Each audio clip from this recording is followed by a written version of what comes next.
కాస్త మాకు సాయం చేస్తారా? ఏమైంది తనకి? ఇన్స్పెక్టర్ గారు తనని హాస్పిటల్కి తీసుకెళ్ళండి. పట్టుకోండి హాస్పిటల్కి తీసుకెళ్దాం.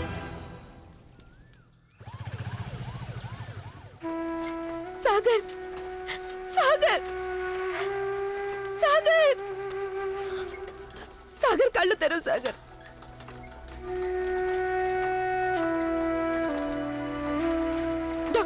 డాక్టర్ గారు మా సాగర్కి ఏమైందో కొంచెం చూడండి. చూస్తాను నేను చూస్తాను కదా, మీరేం కంగారు పడకండి, నేను చూస్తాను కదా.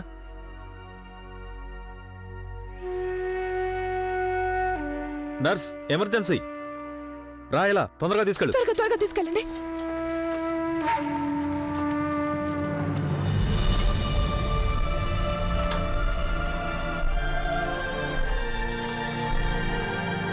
మీరు ప్లీజ్ కొంచెం బయటే ఉండండి. నన్ను కూడా లోపలికి. మీరు లోపలికి రాకూడదు.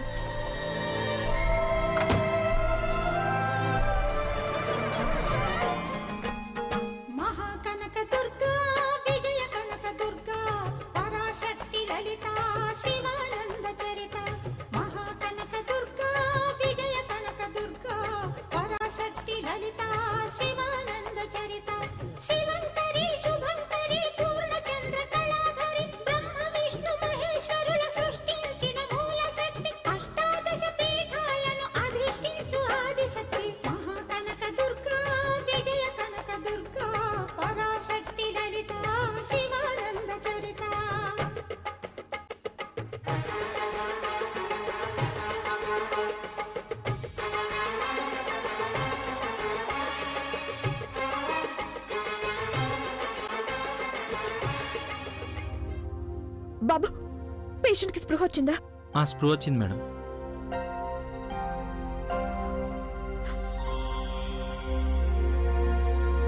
సంతోషి, సాగర్ కి స్పృహ వచ్చేసింది.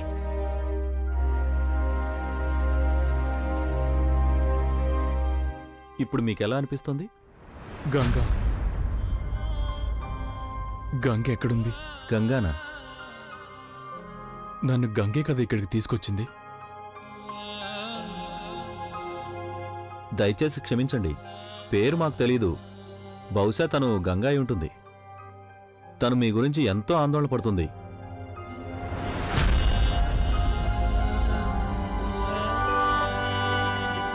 ఆవిడ మీ భార్య గారా? కాదు, తను నాకు భార్య కాదు. తను గంగా.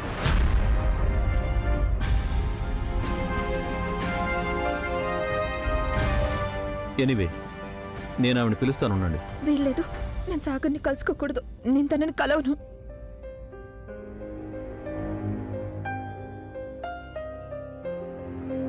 గంగా, ఏమైంది? లోపలికెళ్ళబోతూ ఆగిపోయావు. నర్స్, వెళ్ళి అమ్మాయిని తీసుకురా. అలాగే డాక్టర్.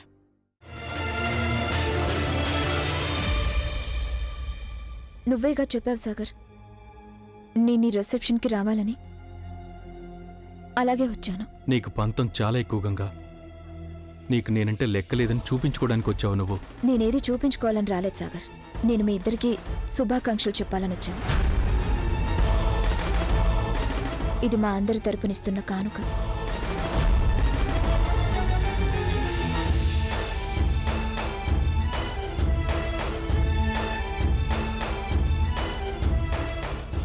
నీకు తిలకం మీద అంత మమకారమా? నేను నీకు తిలకం దిద్దిన ఆభరణినే వెతికి తీసుకొచ్చావా? నీకు మతిగాని పోలేదు కదా? ఒక్కప్పుడు లేదు సాగర్, ఇప్పుడు మతొచ్చేసింది. ఈ తిలకంతో ఇక నాకు నా జీవితంలో ఎలాంటి పని లేదు.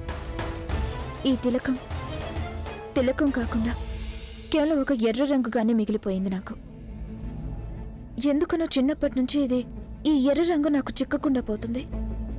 ఎవరికి దీని మీద హక్కుందో వాళ్ళకే ఇచ్చేస్తే బాగుంటుంది. వద్దు,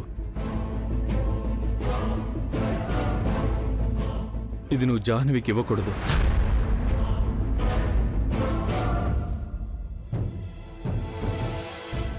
ఇది నా దగ్గరే ఉంటుంది. ఇది చూసినప్పుడల్లా నువ్వు నా ప్రేమని ఎగతాళి చేశావని గుర్తు చేస్తుంది. నువ్వు నన్ను వాడుకున్నావు, నన్ను మోసం చేశావు. ఎవరిని మోసం చేశారు సాగర్? ఆ విషయం నువ్వు ఎత్తకుండా ఉంటేనే మంచిది. అవన్నీ పాత సంగతులు. ఇవాళ నువ్వు ఒక కొత్త జీవితాన్ని ఆరంభిస్తున్నావు.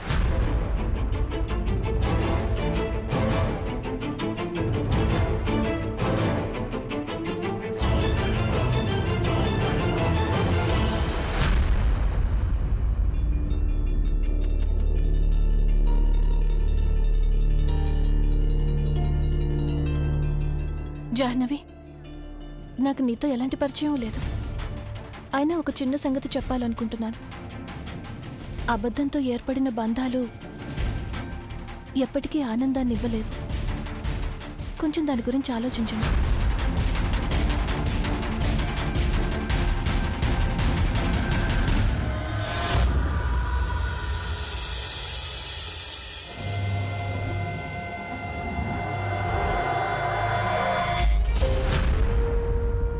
గంగా, సాగర్ ఇందాక ఏదైతే అన్నాడో అది నిజమేనా?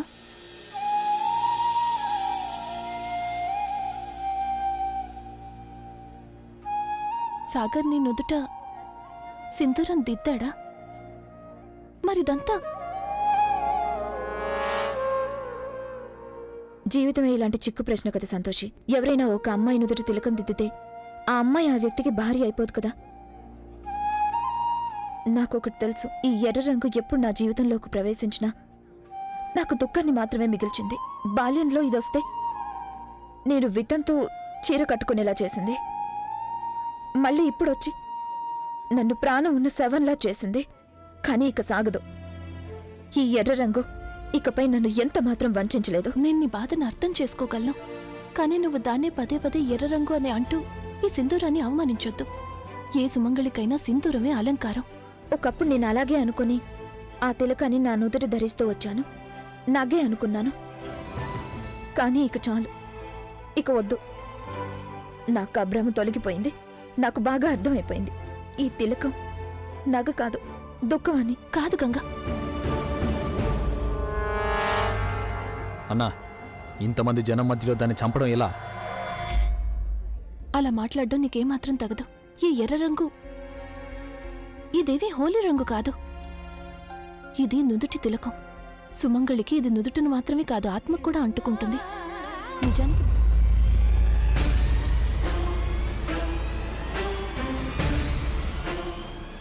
ఇది మర్డర్ కాదు, యాక్సిడెంట్ లాగా ఉండాలి. మనిద్దరి పరిస్థితులు పోలిస్తే భూమికి ఆకాశానికి ఉన్నంత తేడా ఉంది. అందుకని మనం దాని గురించి మాట్లాడకుండా ఉంటేనే మంచిది. ఏ వ్యక్తిని భర్తగా భావించి నేను తిలకం దిద్దుకున్నానో ఆ వ్యక్తి కష్టకాలంలో నన్ను వదిలిపెట్టేశాడు. నన్ను కాదనుకుని వేరొక అమ్మాయి చేయి పట్టుకున్నాడు.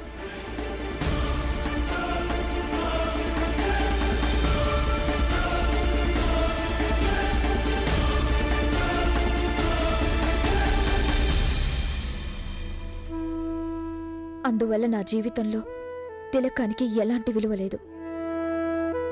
మీరంతా నగగా భావించేదే నా విషయంలో కేవలం ఎర్ర రంగుగా మిగిలిపోయింది. అసలు భార్యాభర్తల బంధం ఈ తిలకమే నిర్ణయించగలిగితే బాగుంది.